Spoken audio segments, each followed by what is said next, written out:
कई आहे हिन अख़्तियार कोन अथई मांजी डंक भरण जी मूंखे अदालत में पेश करियनि मूंखे मुंहिंजी केस जी इंक्वायरी करियनि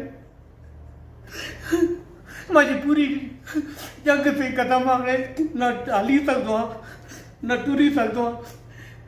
हिकु कटड़े ते पियो आहे मुंहिंजो कोई कोन्हे अथई ॿुधण वारो मूंखे अलाह जे वास्ते में मुंहिंजी केस जी इंक्वायरी करियनि। बिस्मिल्लाहिर्रहमानिर्रहीम। अस्सलाम वालेकुम नाज़रीन। दरिया जो प्रोग्राम कश्मोर टॉक सां आऊं आहियां सुभान कोसो। नाज़रीन अॼु असांजो जेको प्रोग्राम आहे उहो स्टूडियो जे बजाए प्रेस क्लब में आहे ऐं हिते जेको सिंध पुलिस जा अक्सर जेके मुबैना मुक़ाबला हूंदा आहिनि उहे अक्सर मशकूक त हूंदा ई आहिनि पर अक्सर ईअं बि थियो आहे त पुलिस माण्हुनि खे गिरफ़्तार करण खां बाद हाफ फ्राई ऐं फुल फ्राई कंदी आहे। केतिरा अहिड़ा वाक़िया रिपोर्ट बि थींदा रहिया आहिनि पर अॼु कश्मोर प्रेस क्लब में कश्मोर पुलिस जो मुतासिर ग़ुलाम नबी उर्फ़ गोड़ू मज़ारी मौजूदु आहे। उनजो इहो चवणु आहे त कश्मोर पुलिस खेसि नाहक हाफ फ्राई कयो आहे। हुनजो कंहिं बि क़िस्म जो को क्रिमिनल रिकॉर्ड पुलिस ज़ाहिर करे ॾेखारे हू ॾोह जो ॾोही आहे। उनजो इहो चवणु आहे त पुलिस हुनखे गिरफ़्तार करण बाद नाहक जेको आहे ॾंग में गोली हणी केस दाख़िल करे जेको आहे जेल मुमाणियो जितां हू ज़मानत बाद प्रेस क्लब अॼु पहुतो आहे। नाज़रीन थींदो ईअं रहियो आहे त अक्सर पुलिस जेके माण्हुनि खे हाफ फ्राई या फुल फ्राई कंदी आहे किथे न किथे उनजो को न को ॾोह हूंदो आहे जंहिं सबबु अक्सर माण्हू ख़ामोशी इख़्तियार कंदा आहिनि। पर चंद अहिड़ा केस बि हूंदा आहिनि जेके साम्हूं ईंदा आहिनि। जीअं हैदराबाद जो केस साम्हूं आहे जंहिंमें नौजवान हिंदू नौजवान हो जंहिंखे गोलियूं हणी करे उनखे हाफ फ्राई कयो वियो। अहिड़े तरीक़े सां अॼु ही नौजवान कश्मोर जो आहे हितां लोकल आहे हीअ हिते पहुतो आहे। हिन जी इहा दावा आहे त पुलिस खेसि नाहक जेको हाफ फ्राई कयो आहे हिन जो इहो मुतालबो आहे त खेसि इंसाफ़ फराहम कयो वञे। उन सां गुफ़्तगू कंदासीं। ग़ुलाम नबी साहिबु तव्हां इहो ॿुधायो त तव्हांखे पुलिस किथां गिरफ़्तार कयो ऐं उन खां पोइ छा थियो थोरो इहो ॿुधायो। साईं मां जेको वाणे जो वाक़ियो थियो 11 अक्टूबर जो मंझंदि जो थियो आहे। मां 11 अक्टूबर जो सुबुह जो संगत सां गॾु सेवण निकितो। मां 8 बजे सेवण निकितो आहियां। मां वियो हुअसि दादू 3 बजे 3:30 बजे मां उते दादू साईं पहुतो आहियां। तो उते हिकु प्राइवेट हॉस्पिटल हो हिकिड़ो जेको असांजो दोस्त हुयो उन जो जेको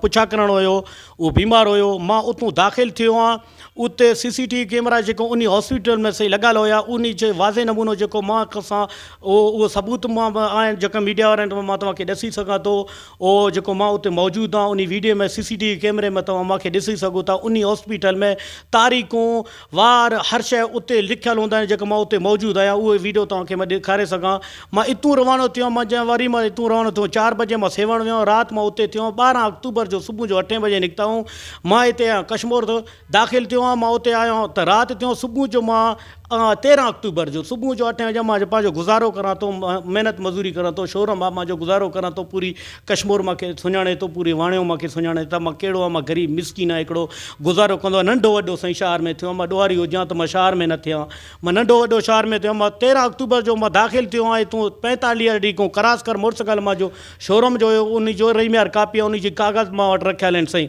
जेको मां हितां 45 ॾींहं खां करास करे हितां दाख़िल थियो कश्मोर में पुलिस एहलकार हुया 7 ॼणा जेको 4 मां सुञातो आहे त 3 मां न सुञातो आहे। इन्हनि मूंखे वठी करे मारकूट शुरू कयनि। मारकूट शुरू करे हितां कुटे त मूंखे हितां हथु कहिड़ा पुलिस वारा हुया साईं? 4 जेको मां सुञातो उहो लक्ष्मी रोड हुयो, उहो बादल जखराणी हुयो, मोहम्मद खां खोसो हुयो, बरकत मुंशी हुयो वॾो। इहो 4 में सुञातो। बाक़ी जेको 3 सिपाही हुयो मां न सुञातो साईं। मूंखे पकड़े न हितां कश्मोर में साईं पकड़े आहिनि। कश्मोर में वठी करे मूंखे हिते पकड़े मूंखे जेको हितां शबीर वारो पंप आहे हितां मूंखे साईं वठी मूंखे मां तूं कुट मारकुट चवनि कोन। मां उन खां पुछा की मां चयो साईं तूं मूंखे छो हणो था मूंखे छो मारो था कहिड़े ॾोह में?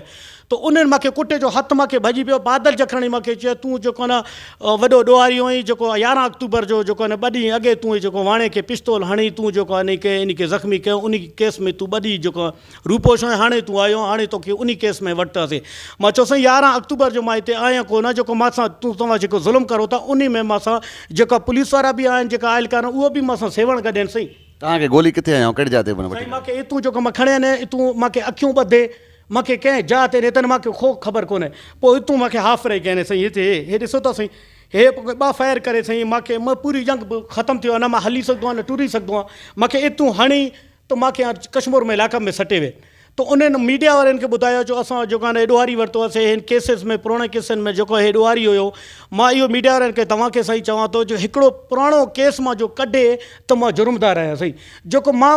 हुयो पुराणो केस त मां ज़िंदगी मशार में मूंखे वरितो छो न पुलिस? अच्छा हिकिड़ी ॻाल्हि आहे न पुलिस जेको FIR में ज़िक्र कयो आहे त मसूम मोड़ वरिता जो मुक़ाबिलो थियो आहे तुंहिंजा साथी भॼी विया ऐं तोखे गोली लॻी इहो कीअं पर पोइ साईं जेको मूंखे वटि कश्मोर में वठी विया आहिनि त मूंखे अखियूं ॿधे विया आहिनि मसूम मोड़ ते न कंहिं मोड़ ते न मूंखे का जन कनि कोन्हे इतूं जेको हाफ़ मूंखे फ्राई कनि इतूं मुंहिंजो अखियूं ॿधल हुया मूंखे का ख़बर कोन्हे उहो सबूत जेको हे घुरे थो की जेको साथियूं भॼी विया आहिनि जेको उहो फोटो उन वटि आहिनि जेको उन वटि जेको प्रूफ आहे जो असां इन अरसले सां वरितासीं तो उन सबूत खां मीडिया वारनि खां तव्हांखे पेश करियो पुलिस वारा मां त बेरो ई बेकसूर साईं। अच्छा हिकिड़ी ॿी जेका पुलिस जेका वीडियो जारी कई जे तव्हांखे गिरफ़्तार कयो उहो CCTV फुटेज आहिनि जंहिंमें मास्क हिकिड़े माण्हू खे पातल आहे ऐं उनजा जेके मुहांडा आहिनि शिकिल शबी उहो तव्हां सां मिले थी जेको पोयों हमरा वेठो आहे उहो जो चहिरो खुलियल आहे छा उहो जेको मोटरसाइकिल ते वाक़ई उहो तव्हां आहियो हिकिड़ी ॻाल्हि ॿिए नंबर ते ॻाल्हि जेको पोयां वेठो आहे उहो माण्हू केरु आहे उहो तव्हांखे ख़बर आहे उहो माण्हू केरु आहे साईं जेको इहो CCTV कैमरा वारो जेको इहो फोटू ॾसे थो हिकिड़ो बाज़ार में कढी मां जा कॾहिं के ॿिए जा कॾहिं हिकिड़ो बाज़ार में कढी जेको इन्हनि पेश कई आहे न इन जय वारदात में जेको इन्हनि जेको फोटू कढियो आहे न कंहिं कढी आहे लेकिन जेको इहो तस्वीर जेको मीडिया वारनि खे जेको हिते सोशल मीडिया वारनि खे तव्हांखे ॿुधाए थो हिकिड़ो बाज़ार में कढी करे जेको तव्हांखे साईं पेश करे थो इहो त मां ॼाणा थो तव्हां सभई ॼाणो था जेको बाज़ार जो फोटू आहे साईं बाक़ी मुंहिंजो जेको इहो अपील आहे मुंहिंजो पंहिंजे मीडिया वारनि सां तव्हां सां मुंहिंजो इहो पहिरियां जेको मुंहिंजो केस आहे मुंहिंजो जुडिशियल जे रिमांड में या कंहिं अदालत में या कंहिं जे पुलिस जे ॿिए जाइ ते मुंहिंजी इंक्वायरी कनि मां कसूरवार हुजां त मुंहिंजे कसूर में जेको ॾोह मूंखे साबित हुजे मूंखे सज़ा ॾियनि जेको मां कसूरवार त न आहियां मां बेॾो ई आहियां मां बेकसूर आहियां मुंहिंजी लोकेशन जांच करे जेको मुंहिंजो 4 सिम आहिनि मुंहिंजे ग़ुलाम नबी नाले ते हलनि था उहो मुंहिंजी जेको रिकॉर्ड चेक करनि मां जेको 11 अक्टूबर जो 12 अक्टूबर जो मां किथे आहियां जेको हे वाक़ियो थियो मुंहिंजो लोकेशन किथे आहे। अच्छा हिकिड़ी उनमें ॿी शइ आहे तव्हां जेके फोटू जंहिं अपलोड कया आहिनि जेके उनारा उनमें तव्हां डेट छो मथां मेंशन कई आहे तारीख़ छो मेंशन कई आहे त मां जेको फलाणी तारीख़ ते फोटो जे मथां तव्हां डेट छो मेंशन कई आहे उतां बि थोरो शक शुबा थियनि था त भई आख़िर जेके तव्हां पहिरियां फोटो अपलोड कंदा रहो था उन में तव्हां डेट मेंशन नथा कयो जेके बाद में फोटुनि ते डेट मेंशन कयो था त मां फलाणे हंधि बीठो आहियां सर मां जेको जेको वाक़ियो थियो आहे मां हिकिड़ो फोटू बि अपलोड न कई आहे ठीकु आहे हिकिड़ो जेको मां गाथियो थो हिकिड़ो मां अणपढ़ियो माण्हू आहे जेको मां तारीख़ जिते मां हुजो मां अक्सर मुंहिंजो रोज़गारु हूंदो आहे गुज़ारो हूंदो आहे जिते मां हूंदो आहे या अक्सर मथां डेट हणी छॾंदो आहियां या असुल मां अपलोड कंदो आहे त उन महिल जेको वाक़ियो थियो आहे का शइ थियो आहे जेको कहिड़ो तस्वीर जेको मां अपलोड कई आहे तव्हां ॾेखारो की कहिड़ो डेट लिखियल आहे सही न त मां अपलोड कई आहे न मां कोई तारीख़ लिखी आहे न मां सेवण वञा त मुंहिंजो पंहिंजो तस्वीर त मां अपलोड न कई आहे न सही। अच्छा हिकिड़ो त जो थियो तव्हांजे प्रेस कॉन्फ्रेंस में कयो था तव्हां पंहिंजे जेको आहे जेको तव्हां सां नाइंसाफ़ी तव्हांजे चवण मुताबिक़ थी आहे उन लाइ तव्हां को जेको क़ानूनी जेको रस्तो आहे को कोर्ट में को केस वग़ैरह पुलिस खिलाफ़ दाख़िल कराइण जी कोशिशि कई आहे या तव्हां कंहिं बाला ऑफिसरनि ताईं विया आहियो तव्हांखे रिस्पॉन्स कहिड़ो मिलियो आहे सर मां 14 तारीख़ मां जेल खां आज़ादु थियो त 2 ॾींहं 3 ॾींहं मां पंहिंजो इलाजु करायो छो मुंहिंजो जंग बिल्कुलु ख़तमु हुयो मां सुयो हाणे मुंहिंजे टैबलेट वग़ैरह तव्हांजे साम्हूं रखियल आहिनि जेको मां पंहिंजो इलाजु कयां थो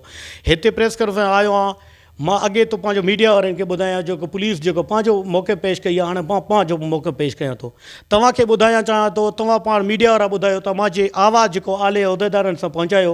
जेको आले उहिदेदार आहिनि SSP साहिबु आहे जेको DIG सिंध आहे IG सिंध आहे वज़ीर आला सिंध आहे जेको मुंहिंजो उहिदेदार आहिनि मुंहिंजो MP MNA आहिनि जेको बि आला उहिदेदार आहिनि उन जी अपील आहे जेको मुंहिंजी केस में इंक्वायरी कई वञे जो मां ज़ुल्म कश्मीर पुलिस कई आहे छो कई आहे जेको जी मूंखे वरितनि त मूंखे कंहिं जाते रखनि मुंहिंजी केस जी इंक्वायरी करनि मूंखे मुंहिंजी जंग जो वधनि सही मूंखे अदालत में पेश करे न मां कसूरवार आहियां मूंखे जंग में मुंहिंजी अदालत में पेश करे न मुंहिंजी जंग भने मुंहिंजी हर शइ करे त उन पंहिंजे केस हणी छॾियो आहे त असां ॾोहारी खे वरितासीं त पंहिंजे पुलिस मुक़ाबले उहो जो मुंहिंजो फ़रियादी आहे वाणियो आहे ॿियो आहे उहो छो मां ते बीठो कोन्हे